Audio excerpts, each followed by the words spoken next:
Well, it is a big day for Indian democracy. The world's largest democracy just got a new house. Prime Minister Narendra Modi inaugurated a new Parliament building in the national capital, New Delhi. The Prime Minister and Lok Sabha Speaker attended the traditional puja and Havan ceremonies. Prime Minister Modi then walked to the Lok Sabha, or the lower house of the people, and installed the historic Sengol near the Speaker's chair. After the morning phase, the second leg of the ceremony is expected to begin at noon with the signing of the national anthem in the Lok Sabha chamber in the presence of all the dignitaries, including the Prime Minister. In today's ceremony, the Sengol was placed right next to the Speaker's seat in the Lok Sabha, or the lower house.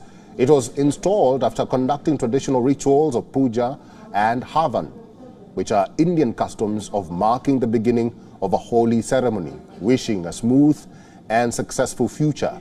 The ceremony was attended and conducted by priests of multiple faiths. The Sengol signifies good governance and fair rule.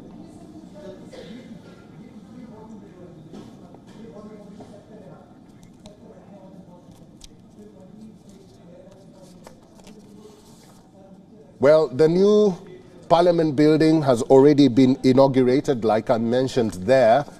It is a new phase for India, moving from the old to the new, and I will just give you the features that will be included or have been included in this new building setup. The new building will have a build-up area of about 65,000 square meters. It's triangular in shape, which ensures optimum space utilization. It has, or it is considered, an energy-efficient parliament with a platinum-rated green building. It has a sophisticated audio-visual system. It has a central lounge. The new Parliament building will reflect the vibrance and diversity of modern India, incorporating India's culture and regional arts and crafts.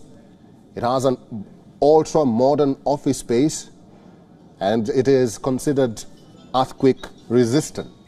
Our principal diplomatic correspondent, Sengol, has been following up on this new Parliament building, and he joins us live from New Delhi. Sengol, good to see you. What's the latest at this hour?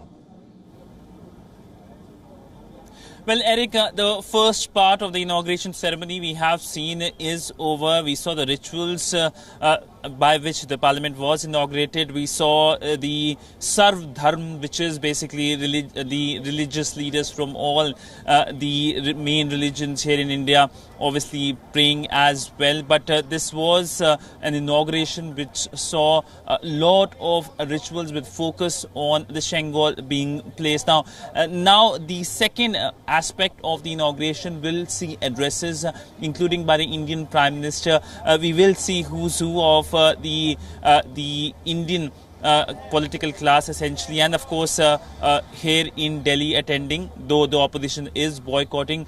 We also know several ambassadors are also joining the inauguration ceremony. I've spoke to a few of the ambassadors who have confirmed to me that they are right now on way to the new Parliament complex and will be witnessing and would like to be part of history. Today, of course, as we have been talking about, is a momentous day for India, and of course with the inauguration of the new Parliament, the focus of course will be governance of this very vast country and the most populated country. So essentially Parliament, we all know, plays an important role in governance by the MPs playing an important role in terms of passage of laws. That's the basic purpose and the function of the Parliament. And the reason to have this new Parliament building is the old Parliament building. The building was seen dilapidated. It was built in a time when India was colonized by the British, and at that time India was not seen as a major world power. But today things have changed drastically. Tables have turned, especially for the UK,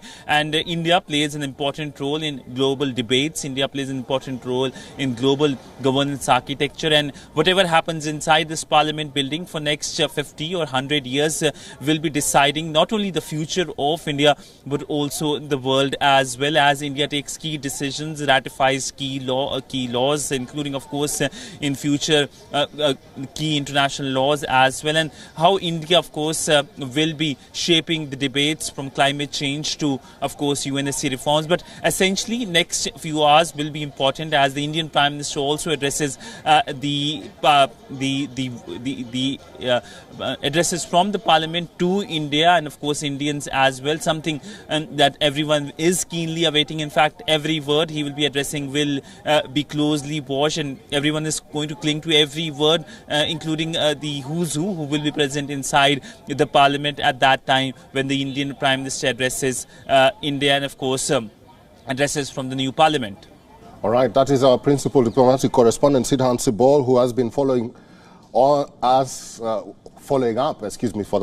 on the new Parliament building, which has been already inaugurated by Prime Minister Narendra Modi in New Delhi.